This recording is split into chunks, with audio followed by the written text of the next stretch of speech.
Hi friends, welcome back to the alpha rupee. Last 3 டேஸில் மார்க்கெட்டில் நடந்த ஒரு பிளட் பாத்னால நிஃப்டி ஆல்மோஸ்ட் 1200 பாயிண்ட்ஸுக்கு மேலே கரெக்டாகி இருக்குது. போர்ட்ஃபோலியோ ஃபுல்லாகவே ரெட்டில் தான் இருக்குது. இன்வெஸ்டரோடைய 15 lakh crore மார்க்கெட் கேப் வந்து வைப் அவுட் ஆகிருக்கு. வாட்ஸ்அப்பை திறந்தாலே எக்ஸிட் பண்ணலாமான்ற ஒரே பேனிக் மெசேஜாக தான் பறந்துட்டு இருக்குது. இது எல்லாத்துக்குமே ட்விஸ்ட் வைக்கிற விதமாக Jan 22 இன்றைக்கி மார்க்கெட் வந்து க்ளோஸ் ஆகிருக்கு. நிஃப்டி 132 பாயிண்ட் இன்க்ரீஸ் ஆகி 25,290 க்ளோஸ் ஆகிருக்கு. சென்செக்ஸ் 398 பாயிண்ட்ஸ் வந்து இன்க்ரீஸ் ஆகி 82,307 க்ளோஸ் ஆகிருக்கு. இன்றைக்கி டேஸ் ஆகி வந்து 25,400 மேலே போனாலும் க்ளோசிங்கில் கொஞ்சம் கூல் ஆஃப் ஆகியிருக்கு. இன்றைக்கி ப்ராடர் மார்க்கெட்டும் பெஞ்ச் மார்க்கை பீட் பண்ணியிருக்கு. மிட் கேப் ஸ்மால் கேப் இண்டெக்ஸும் 1% மேலே பாசிட்டிவாக க்ளோஸ் ஆகிருக்கு. இப்போது இன்வெஸ்டருடைய மைண்ட் வாய்ஸ் என்னன்னு பார்த்தீங்கன்னா, இந்த ரெக்கவரி ரியலா இல்லை அடுத்த ஃபாலுக்கு முன்னாடி வர டெட்கேட் பவுன்ஸா? இந்த கொஷனுக்கு ஆன்சர் இந்த வீடியோவில் பார்க்கலாம். அது மட்டும் இல்லாமல் ஜொமேட்டோ ஸ்டாக்கில் நடந்த ஏர்னிங்ஸ் வெர்சஸ் லீடர்ஷிப் ட்ராமாவில் இருந்து நம்ம என்ன கற்றுக்கணுன்றதையும் இந்த வீடியோவில் பார்க்கலாம். ரொம்ப முக்கியமாக ஜெரோதாவுடைய CEO நிதின் காமத் கொடுத்த MTF வார்னிங் நம்ம போர்ட்ஃபோலியோ எப்படி இம்பேக்ட் பண்ணுன்றதையும் இந்த வீடியோவில் பார்க்கலாம். ஸோ ஸ்கிப் பண்ணாமல் எண்டு வரைக்கும் இந்த வீடியோவை பாருங்கள். ஃபஸ்ட்டு குளோபல் கியூஸ் பார்க்கலாம். மார்க்கெட் ஏன் சடனாக திரும்பிடுச்சுன்னு கேட்டால் எல்லாமே டவாஸில் நடந்த டொனால்ட் ட்ரம்ப்போடைய ஸ்பீச் தான். முன்னாடி வந்து கிரீன்லாந்து வந்து ஃபோர்ஸ் யூஸ் பண்ணுவேன், EU மேலே வந்து மேசிவ் டேரிஃப் போடுன்னு சொல்லிட்டு இருந்தவர் சடனாக சாஃப்ட் ஆகி ஃபோர்ஸ்லாம் யூஸ் பண்ண மாட்டேன்னு சாலிடாக சொல்லிட்டாரு. Feb 1 டெட்லைனில் வர வேண்டிய அடிஷ்னல் 10% டேரிஃபும் இப்போதைக்கு ஹோல்ட் பண்ணியிருக்காரு.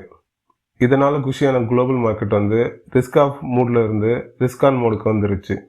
இதனால் நேற்று US market tau, Nasdaq, S&P 500 எல்லாமே 1% மேலே க்ளோஸ் ஆகிருக்கு.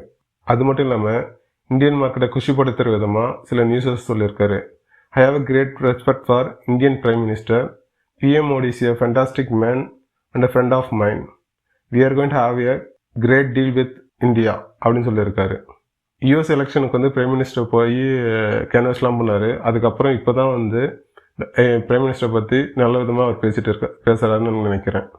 இந்த நியூஸை கேட்டு குஷியான இந்தியன் மார்க்கெட்டு இன்றைக்கி ஃபுல்லாகவே க்ரீன் சிக்கன் தான். US மார்க்கெட்டு க்ரீனில் இருக்கிறதுனால டாலர் இண்டெக்ஸ் வந்து கூல் ஆஃப் ஆகிருக்கு. 98.59 க்ளோஸ் ஆகிருக்கு. ருப்பி ஸ்ட்ரென்தன் ஆகி 91.63 க்ளோஸ் ஆகிருக்கு. இன்றைக்கி சில்வர் ப்ரைஸில் சடனாக ஒரு கிராஷ் ஆகியிருக்கு. சில்வர் MCXல ஓவராக 2% ஃபால் ஆகி 3,18,590 வந்து ட்ரேட் ஆகுது. இந்த சில்வர் ப்ரைஸுக்கு விழுந்ததுனால சில்வர் ரிலேட்டட் ஸ்டாக்ஸும் இன்றைக்கி வந்து பெருசாக இம்பேக்ட் ஆகிருக்கு. உதாரணமாக இந்துஸ்தான் காப்பர் ரெண்டுமே 4% மேலே இன்றைக்கி விழுந்திருக்கு. பிக்கஸ்ட் ஷாக்கர் என்னன்னு பார்த்தீங்கன்னா எல்லா சில்வர் ETFுமே 10 to 14% வந்து ஃபால் ஆகியிருக்கு. இந்த சமயத்தில் ரிச் டேட் புவர் டேடோடைய ஆத்தர் ராபர்ட் கியாஸ்கி ஒரு ப்ரிடிக்ஷன் சொல்லியிருக்காரு. அவர் என்ன சொல்கிறாருன்னா, சில்வர் ப்ரைஸ் வந்து 2026 வந்து ஒரு அவுன்ஸுக்கு வந்து $200 வரைக்கும் போகும்னு சொல்லியிருக்காரு. என்ன கேட்டிங்கன்னா $150 மேலே போகிறதுக்கு சான்சஸ் இருக்குது. பட் வந்து இது வந்து மானிட்டரி மெட்டல் இல்லை. நெக்ஸ்ட்டு 5 இயர்ஸுக்கு வந்து இதனோட டிமாண்ட் வந்து அதிகமாக இருக்கிறதுனால இந்த ப்ரைஸ் ஹைக் ஆகிறதுக்கு வாய்ப்புகள் இருக்குதுன்னு நான் நினைக்கிறேன். பட் அதே சமயம் வந்து கோல்டு வந்து ஸ்பாட்டில் இருக்குது. இன்றைக்கி வந்து கோல்டு ப்ரைஸ் வந்து $4,803 இருக்குது. பட் MCXல கோல்டு வந்து 1.6% ரைஸ் ஆகி 1,53,000 டச் பண்ணிடுச்சு. நீங்கள் நோட் பண்ணிங்கன்னா இப்போது கமாடிட்டியில் ட்ரெண்டு மாறுது. ஸோ உங்கள் ஹெட்ஜ் ஃபண்ட் பொசிஷனில் கேர்ஃபுல்லாக இருங்க. அடுத்து FII-DI டேட்டா வந்திருக்கு. அது நம்பர்ஸ் என்னன்னு பார்க்கலாம். இன்றைக்கும் FIIs வந்து 2,550 கோடிக்கு வந்து விற்று வச்சுருக்காங்க. இப்போ பார்த்தீங்கன்னா தொடர்ந்து 12 செஷனாக வந்து FIIs வந்து விற்று தான் இருக்காங்க. பட் நோட்டீஸ் பண்ணிங்கன்னா அவங்களோட செல்லிங் ப்ரெஷர் வந்து கொஞ்சம் குறைஞ்சிருக்கு. குளோபலாக ட்ரம்ப் ஃபேக்டரால் இவங்களும் இப்போ வந்து வெயிட் அண்ட் வாட்ச் மோடில் இருக்காங்கன்னு நினைக்கிறேன். அதே சமயம் வந்து DIs வந்து அவங்களால முடிஞ்ச அளவுக்கு வாங்கிட்டு இருக்காங்க. இன்றைக்கி வந்து 4,560 கோடிக்கு வாங்கியிருக்காங்க. மீனிங் FIIs கூட ஸ்டாக்ஸை விட டபுள் மடங்காக வந்து லோக்கல் இன்ஸ்டிடியூஷன் பை பண்ணுறாங்க. இதுதான் நிஃப்டியை வந்து 25,100 சப்போர்ட் லெவலில் வந்து ஹோல்ட் பண்ணதுக்கு ஒரு மெயின் ரீசன். நம்மளும் இதுக்கு வந்து ஒரு விதத்தில் சப்போர்ட் பண்ணிட்டு இருக்கோம். எப்படின்னு பார்த்தீங்கன்னா இதுக்கு மெயினான கேஷ் ஃப்ளோ எங்கேருந்து வருதுன்னா ரீட்டைல் இன்வெஸ்டருடைய சிஃப்ளோஸும் அண்ட் இன்சூரன்ஸ் மணி தான் இப்போதைக்கு மார்க்கெட்டை வந்து சப்போர்ட் பண்ணிட்டு இருக்கு. முக்கியமான நேற்று வந்து 1:6 அந்த அட்வான்ஸ் டிக்ளைன் ரேஷியோ இன்னைக்கு வந்து 3:1 மாறி இருக்கு. மீனிங் 3 ஸ்டாக் மேலே போக ஒரு ஸ்டாக் விழுது. அதே நேற்று வந்து ஒரு ஸ்டாக் மேலே போகிறதுக்கு 6 ஸ்டாக் விழுற மாதிரி சுச்சுவேஷனில் இருந்து ஒரு நாளில் வந்து எவ்வளோ டிராஸ்டிக்காக வந்து சேஞ்ச் ஆகிருக்கு பாருங்கள். பிசிஆர் ரேஷியோவும் இன்க்ரீஸ் ஆகிருக்கு. நேற்று வந்து 0.72 இருந்து இன்னைக்கு வந்து 0.78க்கு மேலே வந்திருக்கு.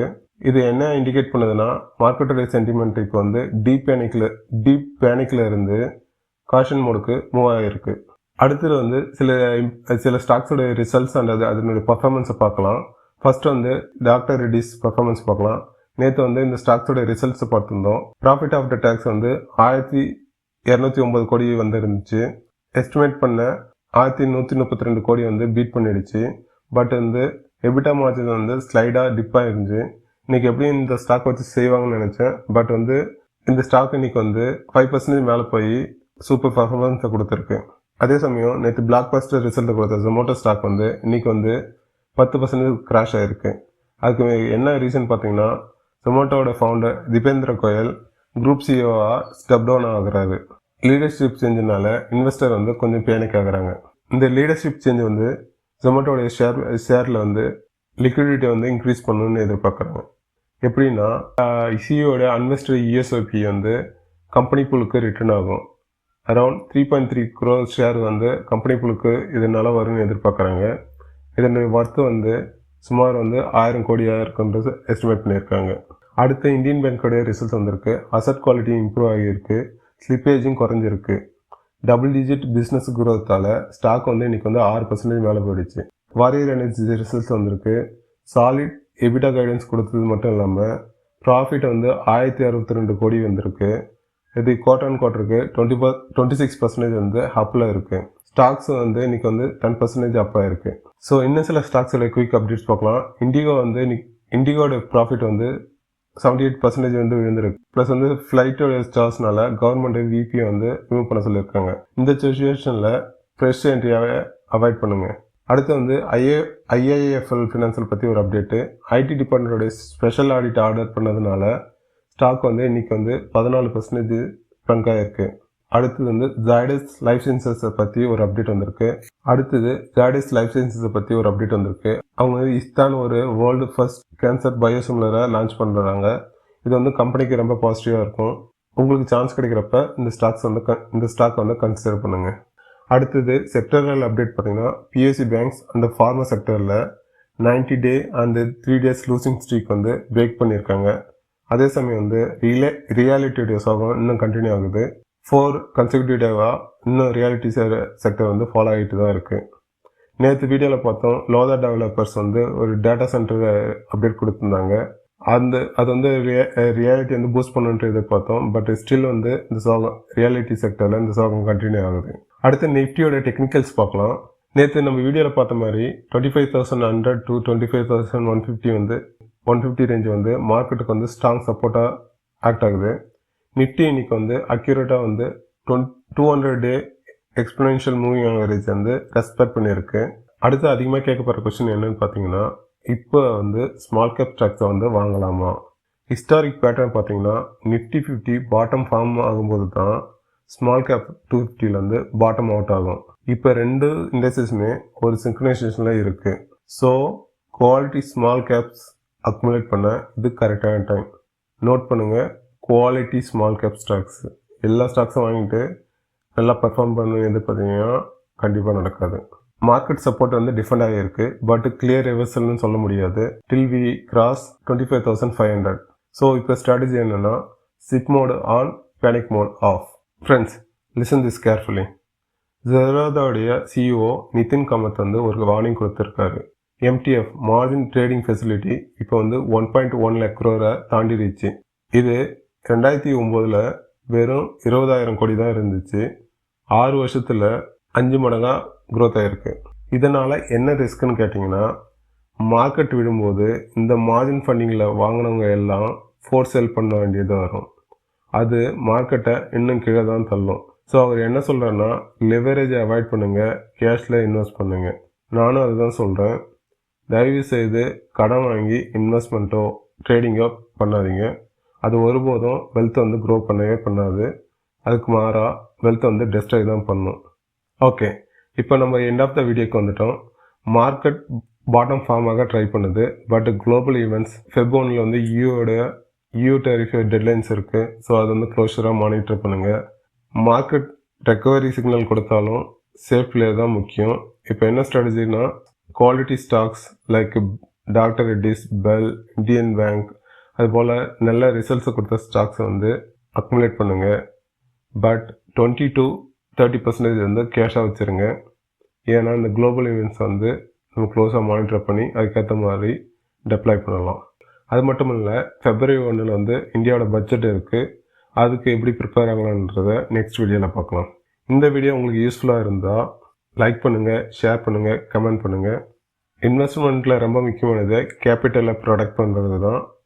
ஸோ கேபிட்டலை ப்ரொடக்ட் பண்ணுங்கள், ஆப்பர்ச்சுனிட்டி வந்துகிட்டே தான் இருக்கும். See you in the next video. Happy investing.